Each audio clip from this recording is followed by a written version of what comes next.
What's up, guys? Welcome back to the channel. We're really excited today to present to you the fourth and final tier list that we have, and it's all about racing shoes. So, without further ado, Evan, let's get right into it. Let's get right into it indeed. We have a pretty extensive lineup today. Lots of shoes from a lot of different brands that we're very excited about for 2025. So last episode, we hit the ground running with a couple of Saucony shoes, had our first ever S-tier placement. Now we're going to get right back into it with another Saucony shoe using the same Incredi-Run foam as the Endorphin trainer, and that is going to be the Endorphin Elite 2. So this foam's supposed to be super soft, super awesome, and have great energy return. So far, early testers have loved it. Saucony did a very, very limited run release a few months ago. Just a few hundred pairs, I think, were manufactured for that. So this should be definitely dropping for the mass market sometime in 2025. And just based off the fact that the Endorphin Elite 1 had such good reviews and that this foam seems to be something that people are really interested in, I'm personally going to put this in probably low to mid A tier, just because it is going to be at that very premium 275 plus price point given its position as an elite premium racer. So it's not something I'm going to be necessarily super excited to pay retail for, but it's definitely something I'd be excited to try. Yeah, funny enough, this feels like a shoe that should be S tier. It looks awesome, right? The first version of it looked crazy. But it almost feels a little unattainable. Maybe it is the price there.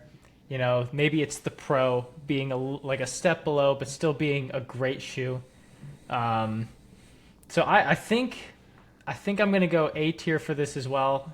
It feels like I would probably go for the Pro before this, assuming that's still going to exist in the lineup. It looks so cool. I'm sure it's going to be fantastic as well. But I think I'd maybe go for something else right before I'd go for something like this. So I think A tier for me makes sense. Yeah, and I imagine the foam will eventually kind of trickle down into the Pro anyway, just based off the way Saucony tends to go with these things. And I agree. I think the combination of the price point with the fact that they already have a pretty high-end racer in the $250 price point makes this shoe seem a little bit holier than thou, So, Lakeland, were you going to chime in there? I was going to ask, is this the shoe that was the Saucony clog, the original one? Yes, yeah, this was the first generation. People said it was looked a lot like a wooden clog. So they've been freaky with the design and they've stayed true to that here. But yeah, the first version looked weird in a different way, and this one looks pretty cool from the other side too. It's not the best photo. I think I'd probably be like lower A tier or upper B tier for this. I'm not quite the Saucony specialist or Saucony extravaganza lover that DJ is about these shoes. I like my New Balances, I like my Asics, and I love my On Clouds. So I'm I do like that they made a clog looking shoe to begin with for the first one, but not really something that I want.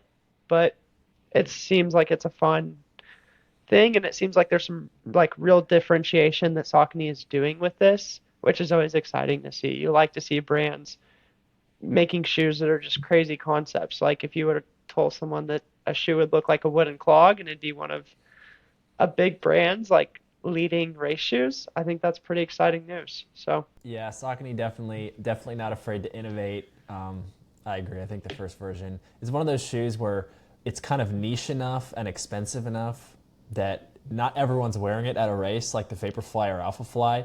So it's almost a situation where if I see someone who is wearing it, if you combine it with the fact that the colorways usually pop a lot, I think like I kind of expect them to be a little faster or place a little better in the race versus if they're just, one of 500 people in the Alphafly.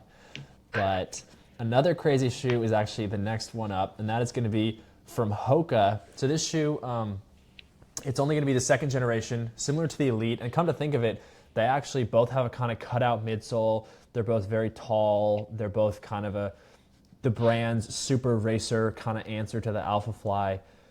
Also at a premium price point. This is the Cielo, and so the first generation was the Cielo X1. From what I've heard, the naming scheme is getting confusing with this one as well, and it's going to be, instead of being the Cielo X2, it's going to be the Cielo X1 2. So it's kind of weird, but I mean, it's kind of like with the other Hokas. I just don't necessarily see myself being super excited for a Hoka in general. They're just a little, I don't know. I haven't ever really had great experiences with them, with their foam. I know they're changing, they're improving. They're kind of doing what On did in the sense that they're translating their mass market commercial success into some pretty cool race stuff. But as of right now, I mean, it's going to be an expensive shoe. There are other expensive shoes on this list I'm more excited to try next year. So for me, this is going to go low B, high C, but I'm looking forward to hearing what you guys have to say about it. You know, for the Hoka stuff, I've heard that they struggle with their racing foams. You know, they make great trainers, and while I might not necessarily agree with how they fit or how they roll, you know, you can't deny the success of the Mach line and stuff like that. You know, that has been, you know, their bread and butter in a sense, where, you know, they do make a great trainer like that. And I guess they were able to come up with something great in the, Evan, of course, correct me if I'm wrong here, but was the Rocket X2? That was their really big step forward in the racing line. Do we know how similar the Cielo line is to the Rocket X2? Has there been any discussion about that? Because it will end up swaying my opinion. It was the Rocket X2 was the first time I was like, man, maybe I need to go get a Hoka. You know, hearing such great things about it. If those two are similar, then I would think this would be a high B tier, because the Rocket X2 did a great job of Hoka being like, all right, no, we can do this, right? This isn't, hopefully it's not something where lightning's just striking once. But if they're different and they still haven't figured out the racing foam for all of their shoes, then this is C tier for me. Yeah, I think to the point about the Rocket X2, I think it's kind of like a big brother, little brother type thing, similar to the Alpha Fly, Vaporfly, where the Rocket X2 would be maybe more of like a 10K half marathon. This is almost, with the amount of foam underfoot and the stack height, and the drop rather, I think it's kind of almost like a Prime X as well, where people are saying it's like a super stack marathon training workhorse. Although some people have, of course, raced in it. I don't think it's what the elites would necessarily race in. I think it's a little heavier. I could be wrong on that for this next generation, but I don't think that the first generation had a lot of high-level racing done in it. So I in terms of the foam, I mean, yeah, I think they've improved their formulation in the kind of Pebax space, as most of these other brands have as well. But yeah, I mean, I'd be good placing this one into C tier unless Lakeland makes a pretty compelling argument for us. No, I think it belongs up mid B, like low B to C range. I do like that other brands are kind of catching up to Nike. They're getting innovative. They're doing their take on the Alpha Fly and their take on the Vaporfly. So I think this is really other brands trying to catch up. I think Nike, while they may not be doing a great job in the daily trainer department, in the race shoe category, they really have been dominant. And I think that goes to show with the Cielo X1 and X1 2, which, what a bizarre name. Why not just X2? But I think that it does show that at the performance end, Nike has done a really good job, and people are having to play catch up there. Yeah, agreed. I mean, I think everyone's kind of waiting for Nike to take another innovative step forward. Unfortunately, it seems kind of like with some of the regulations that came in after the release of the Alpha Fly, that they kind of like capped innovation and took a freeze frame where it was to prevent it from getting out of hand with some of the prototypes Nike was working on. So any innovation kind of has to work within those confines, except of course for shoes like the Prime X that aren't designed for competitive racing. It seemed So for a while that it was in a carbon fiber arms race with all the yeah, brands, and Nike at one point made an ad that was like basically saying, if you're a pro athlete, we can sell you like an all white version of the shoe. I don't know if you guys ever saw that ad, but it was for some spikes because Nike had really done a good job with the Dragonfly and the um, I believe what's the Victory, the new version of the Victory. So that was a really interesting and cool ad and was done about 4 years ago. Yeah, Nike definitely has a very interesting history with innovating and kind of setting a new standard for competition. So actually, for those regulars on the channel, keep an eye out in the next few months for a video we have coming about the history of the Alpha Fly. Should be a good one. But moving on to the next brand in our lineup is New Balance. So I'm pretty excited about this one. This is the newest generation of their Super Comp Elite. So I guess this would be the V5. This is sort of falls into a similar situation for me as some of the other ones, where I'd definitely be interested in trying it, and I like the direction the brand is going as a whole. I think the V4 was a huge step up from the V3. I think a lot of their pro athletes kind of feel the same. The V2 and V3 of the SC Elite were not nearly as competitive as shoes.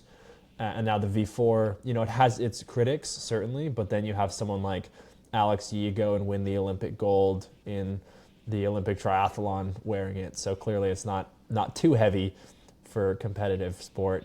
So I think the V5, I think if they make it a little lighter, keep the foam, maybe upgrade it a little, and maintain all those things, especially the aspects of comfort that I think really differentiate it. I mean, I was at the Dallas half marathon, and I was actually stunned at how many Super Comp Elite V4s there were. And I guess it's kind of the people's racer in a sense, because yeah, it gives up on some of the cutting edge stuff, but it's just so comfortable and approachable compared to some of the other stuff. So this is a shoe I would definitely be interested in trying, but it doesn't really have anything in terms of looks or proposed functionality that super differentiates it from anything that already exists. So I'm gonna put this kind of with some of these other shoes here as maybe like a mid B. Go for it, Lakeland. You can take this one. I know you said you're the New Balance guy, so. I really like New Balance. I've loved the Rebel. I've loved 1080s in the past. I think all the super shoes kind of come down to, I think they're all pretty good now. I mean, a lot of these brands are on their fourth and fifth editions. It's hard to imagine that they're that far behind another brand at this point. I think it's pretty simple what a lot of them are doing. I think the technology, they've probably done a lot of tests on them. For that reason, I think it's almost asking how cool do you think a brand is? Because they all do have a competitive offering now. You'll see pros from New Balance go and do well, like someone will go win the Olympics in the Ironman, in the triathlon in them. So for that reason, I think the question is how much do you like New Balance? And for me, I really like New Balance. I want to go low A tier with the shoe. Nice. I'm glad you did that because, you know, it's not as fun when you do a tier list and you just agree across the board. It seems like we're pretty in sync with a lot of this stuff. I'm for sure dragging this back down to B tier. I'll probably put this at the top of B tier. You know, that's funny. Good. That's where it belongs. Yeah, it's nice to disagree on this one to stir the pot a bit more. I see New Balance and this foam. You know, it's the same foam. Again, Evan, correct me if I'm wrong here. It's the same foam that they have in the Rebel, you know, in the SC Trainer. I see this. Is that correct? Before I continue my point. Wait, with the SC Elite? Yeah. How different is this foam from the Rebel? I figure, isn't it the same foam across the line, probably with some minor tweaks? It's not. Oh, okay. This is their race foam. This would be like a PIBA, like a polyethylene block amide or whatever. So the chemical composition, this would be like a high-end performance race foam. You'd expect lower durability. The Rebel and I believe the SC Trainer have like a daily trainer foam, which is usually, it's just a little, I mean, at this point the daily trainer foams are kind of catching up. And as we've seen from companies like Adidas, the formulation of any given foam, in this case Light Strike Pro, can also vary pretty widely. But no, I mean, this would have presumably a much, or at least somewhat more performance-oriented foam than something like the Rebel. But they haven't announced any significant change like Saucony has from the last generation of this shoe to the current one. Okay, I'm glad I checked because I was going to say something that kind of hinged on that point because I thought the foams had somewhat of a similar name, but in that case, never mind. I will say I do appreciate the intensity that comes with a Vaporfly, being very lightweight. And to give credit to a shoe like this, with it being comfortable, a little heavier, it is important on race day to feel like, feel comfortable and feel ready to go. For a racer that I pick, I don't mind beating myself up a bit. Once the race is done, it's done. So as long as you make it to the finish line strong, then that's good. In the shoes, in that case, it's something that I can kind of sacrifice a bit. So for me, a heavier, something that feels lighter and is much easier to turn over is something that I think I would appreciate more. And while I do love New Balance and the bounciness that you get from the Rebel, which I thought was, the same foam across, so a little bit of an irrelevant point now. If this is heavier, if it's a bit more comfortable, I think I'd like to go for a bit more of an edge, kind of like an Alphafly 1 versus 2. Like, the Alphafly 1 was not necessarily comfortable, but gosh darn it, it felt faster. And that was an important kind of discussion about like, hey, do we ease up on how aggressive something is? So maybe it fits more people better, or do you keep it aggressive and it's faster and you really can send it a bit harder? For me, I lean more send it a bit harder. And so that's why this will be B tier for me. Something that's maybe a bit out there, lighter, in that case, I think I'd appreciate more. And I just Which is looked a it up. very...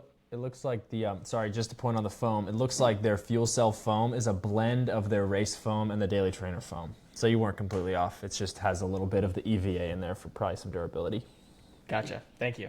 DJ's point about one shoe being a little bit more aggressive than another in a super trainer is a very good segue to the next shoe that we're going to talk about. Evan, you want to take us away? Oh, yes, of course. So this is, we don't really know what it's going to be called. I think I saw something recently. So Asics is also a company that has, regrettably, a somewhat confusing naming scheme on their racers. So they have the Metaspeed series, which is divided into the Edge and the Sky based off of, you can see this little line in here. This indicates the angle, or the position of the plate. You can also see this groove. That's where the two layers of foam are sandwiched around the plate. So the difference between the two is primarily, there's a very small difference in the drop. Stack height should be the same. There's a very small difference in the weight resultant from that difference in drop, but fundamentally it's about how sharp the angle of decline of the carbon plate is throughout the throughout the midsole. So this is either from the Metaspeed Edge or Metaspeed Sky, but then, so those were the original ones they released. Then they released a few years ago the Metaspeed Sky and Edge Plus, which were the follow-up. And then most recently, they released the Metaspeed Sky and Edge Paris, which were for the most recent Olympic Games. And then allegedly the next generation are going to be the Metaspeed Edge and Sky Tokyo. So that's the next generation coming. So that would probably be what this is a prototype for.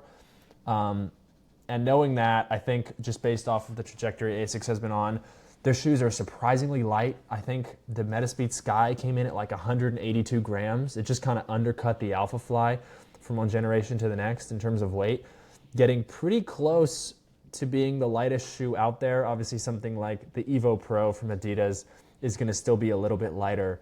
But I mean, that's 180 grams is really nothing to scoff at, especially when something like the most recent generation of the New Balance shoe comes in at like 220 or something. So a pretty significant difference there. Likely something you could feel underfoot once you get moving. And yeah, just given the recent performance of Asics on everything from like their daily trainers to their race shoes, just getting significantly noticeably better from one generation to the next. I mean, this looks like a new upper. I imagine they've probably made some tweaks to the foam.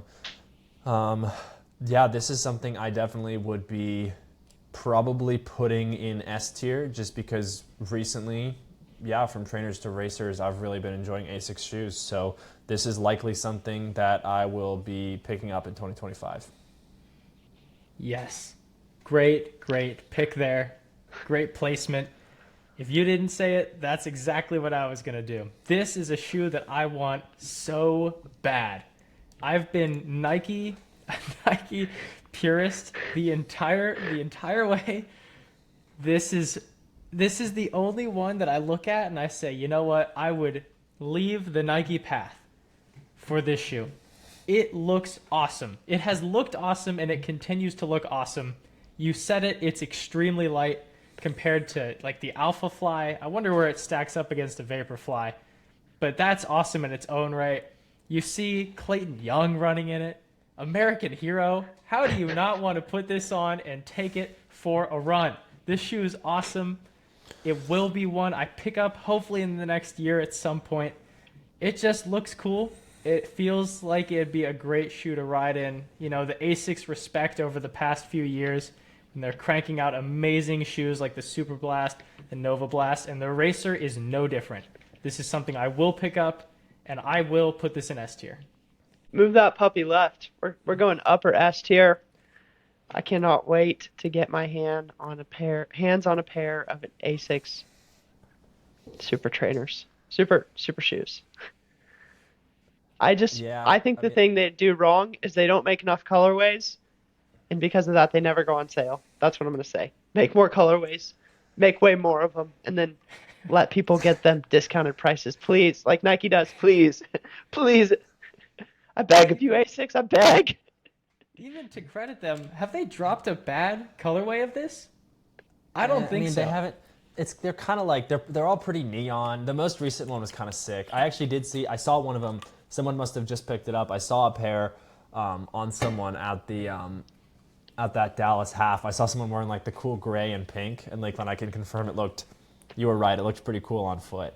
So they haven't really dropped any like mega stinker colorways, but they've dropped a few that are like the most recent two prior to this gray and pink one were just sort of like they were just like neon like yellow and like kind of it like almost inverted the colors, which they've done before. They did that on like what I like is when they do like the Metaspeed Sky and the Metaspeed Edge will be like inverse of one another. So one will be blue on the front, orange in the back. The other will be the opposite. Just because you can fantasize about having both pairs and like telling the difference by looking at the color. So, and then if they did the same thing on a trainer, it would be even better.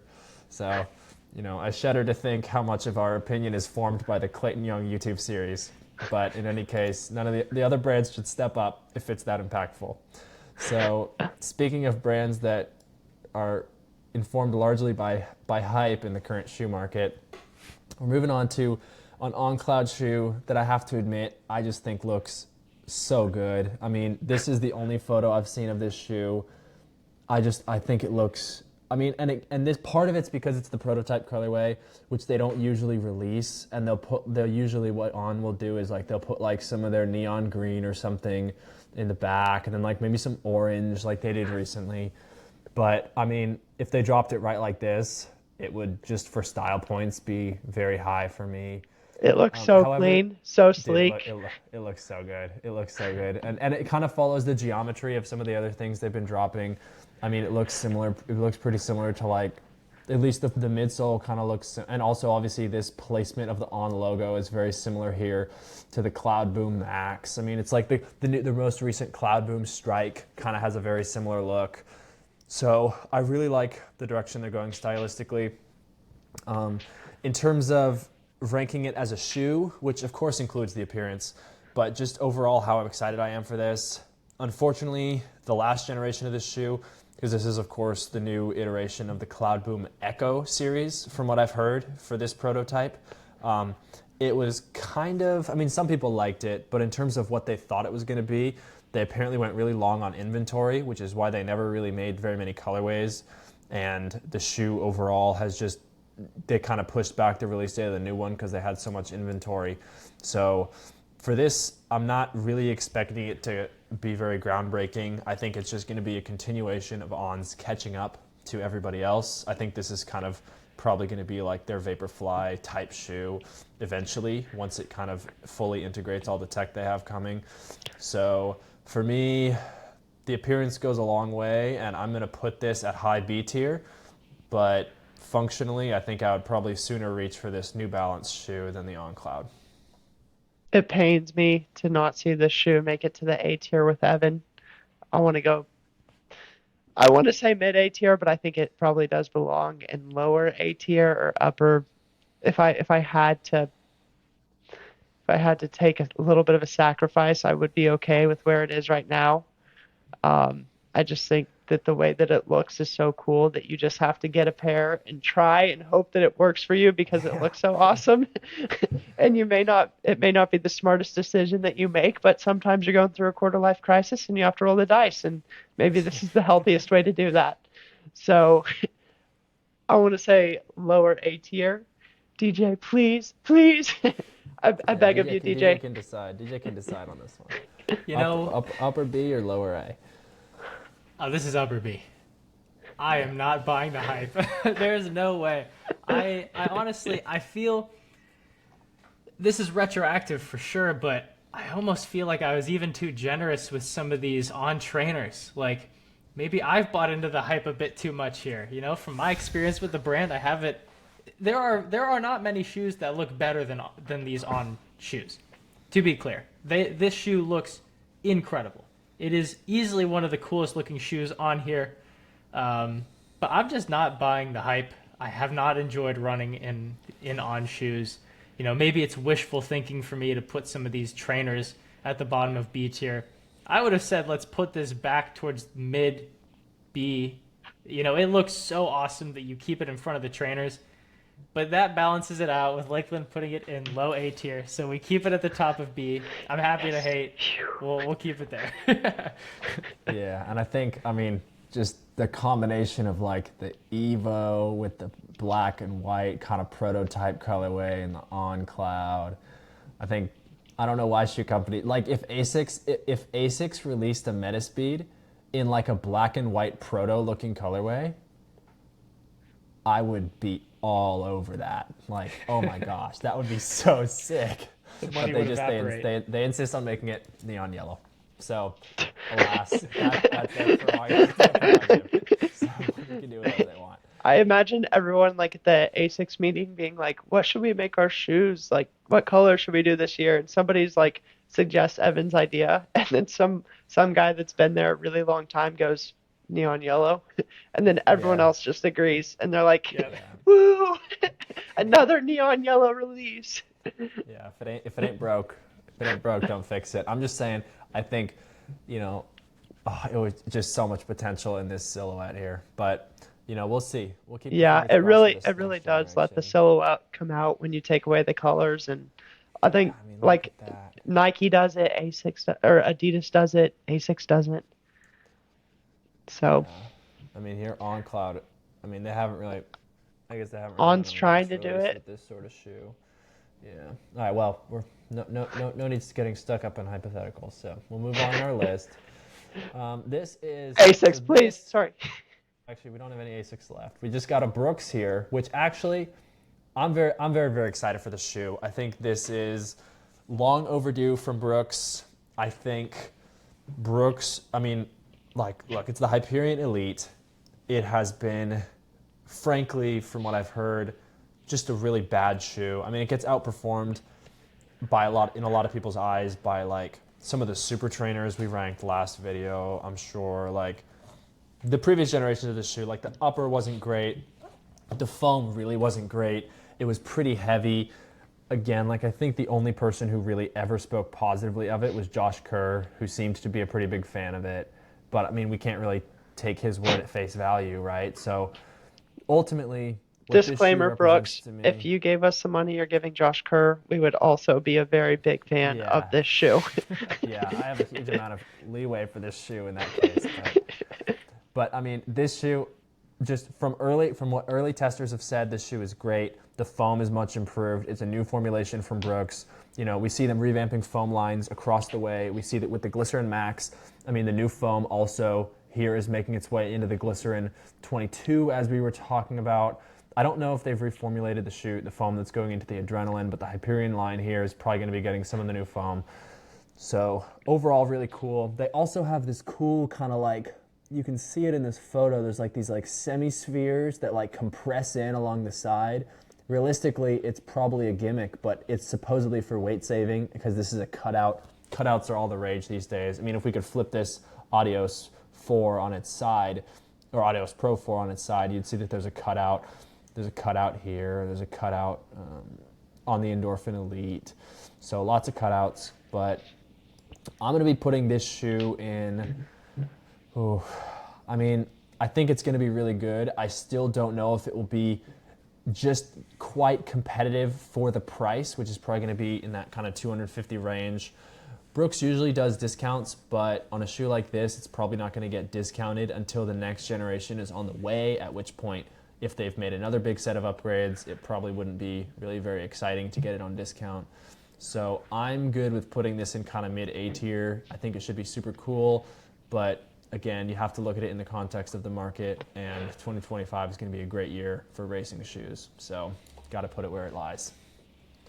I think that's a perfect placement for this. If I look at this tier list, I'm taking that Asics shoe. This upcoming year, I am getting that, for sure.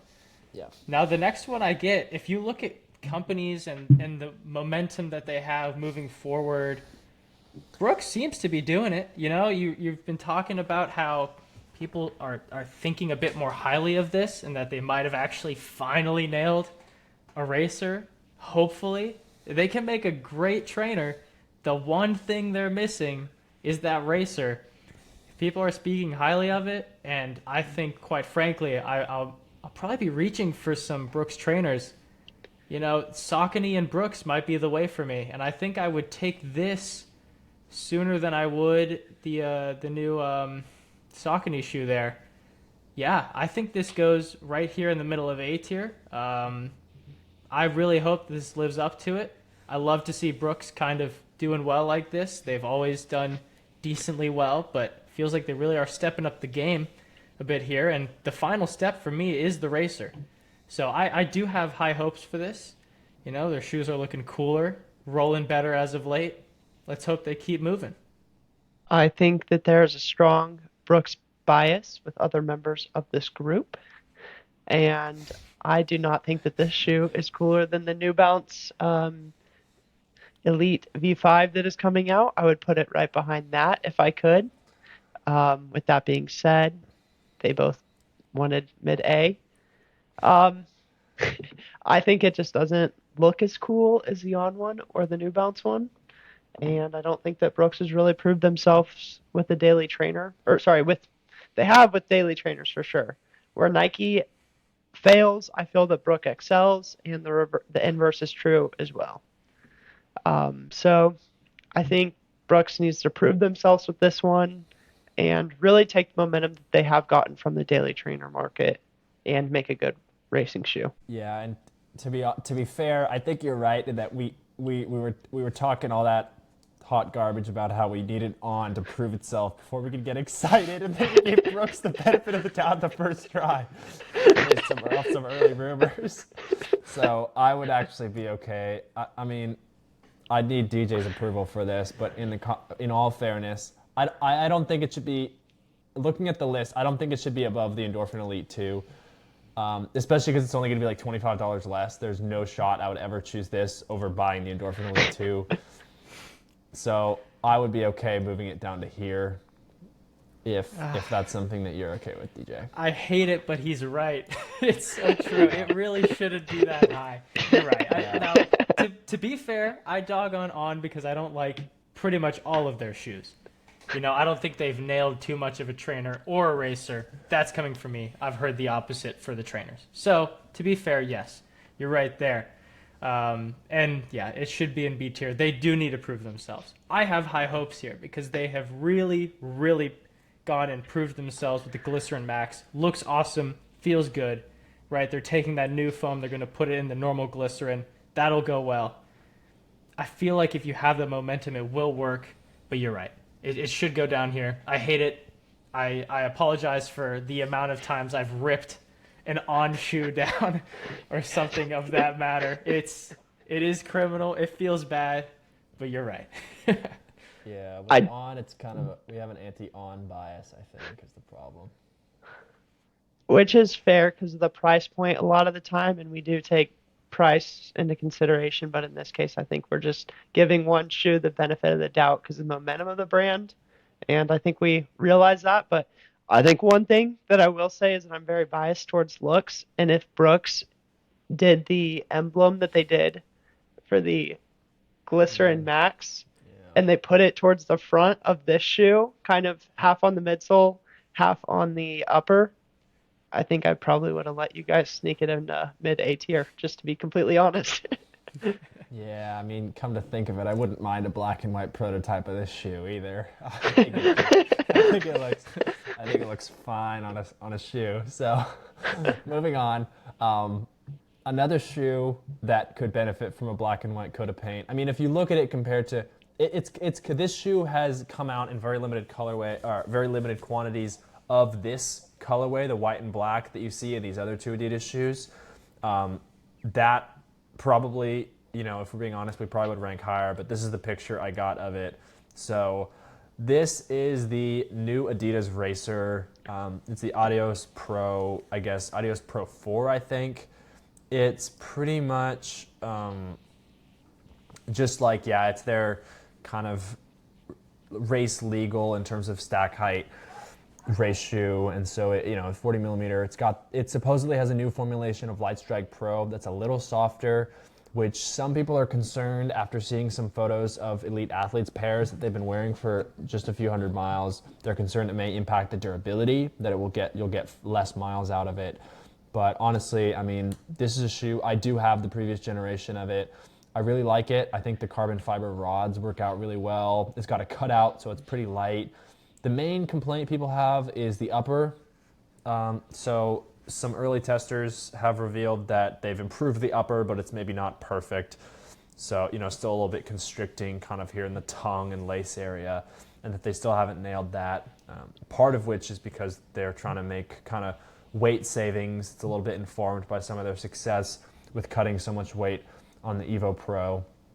So for this shoe, given the fact that you can often get these on sale, especially in a pretty unappealing colorway like I believe this one to be, I think this shoe probably within the next maybe year or 18 months, you're going to be able to get it 30 or 40% off at some point.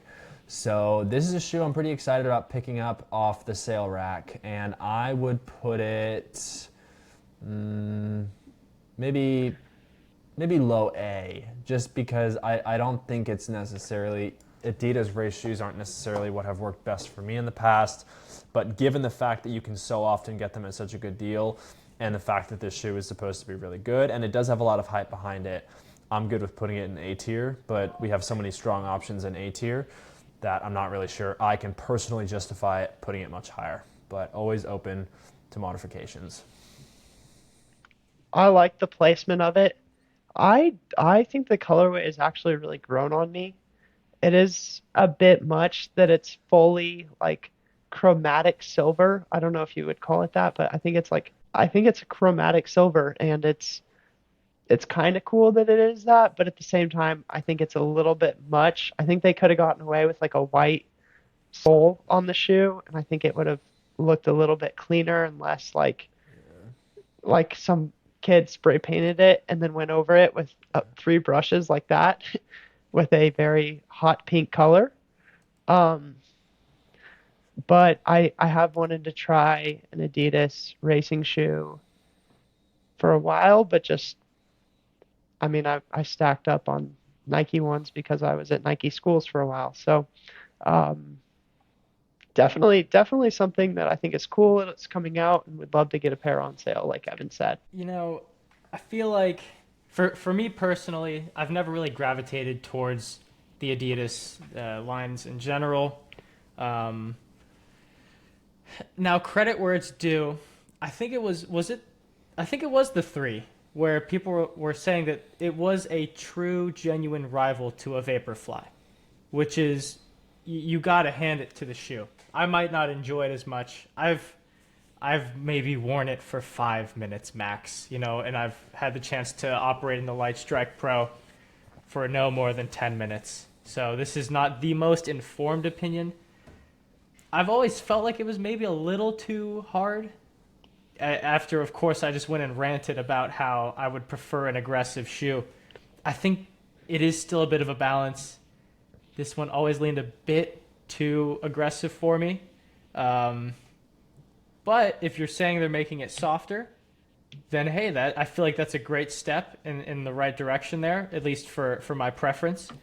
I would have put this right at the top of B tier, but now that I look at it, seeing that On Racer right there, it's maybe like I don't think those are in the same tier, at least in their previous generations. So to give this shoe the respect it quite frankly has earned, it should stay in A tier, honestly. Even though I might not be a huge fan and I might not be reaching for it anytime soon, although that might change.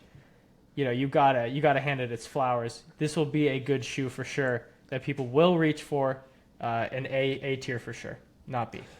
Yeah, I mean, it may also help ease your mind on the decision that Light Strike Pro is known for having a pretty significant break-in period where it softens up after 50 to 75 miles. So you may have never reached its true potential in your limited exposure. I So quit. maybe give it another I quit chance. too early.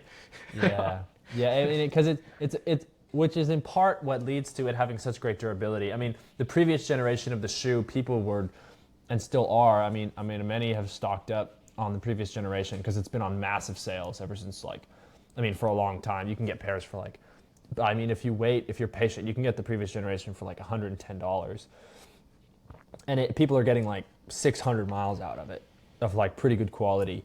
So. Light Strike Pro, that's why people are kind of worried about them potentially ruining a good thing with the formulation by making it a little softer. Maybe you decrease the durability, but that is all speculative at present. So that pretty much is going to round out our list. We have this thing down here. It is a Cloud something, Ultra something. It's an On Cloud trail shoe. And none of us run trail, and this thing's going to be obscenely expensive. So I think it should go in D tier behind even the Pegasus Premium, just as a way to kind of round out the symmetry of our list. In fact, we could even consider moving something from A to C if we really wanted symmetry. But definitely, I think this is a D tier for me, and unless anybody has anything strong to say in support of it, it's going to stay there. Nope. I love that placement. Great work. I maybe would want to put it above the Pegasus Premium just so Pegasus Premium can be last. But I'm not that strongly opinionated on it, but Yeah, I mean, honestly, looks-wise, it certainly wins out. Again, it has that nice placement. This is realistically more of what the production version of a shoe like this would look like. They like to add some very Swiss-looking colors into the mix. So that's something we can probably look forward to, ruining the aesthetic. But ultimately, this has been our tier list. I think 2025 is going to be a great year for shoes and for runners worldwide. Yeah, I think I'm pretty happy with the list. I'm sure there will be some shoe announcements for things we're going to miss. To my knowledge, I don't think there are any big ones we'll miss. I don't think Nike is coming out with like a new Alpha Fly or anything like that. At least I haven't heard of anything of that nature. But yeah, I think Lakeland has some closing words for us on our Christmas series of ranking all the shoes for 2025. I hope you all have a happy holidays. Lots of training in your futures, and hopefully you have an idea of what running shoes you may want to try. A lot of the times people ask me for recommendations, and I feel that it's kind of a complex issue. You don't know what's affected you in the past.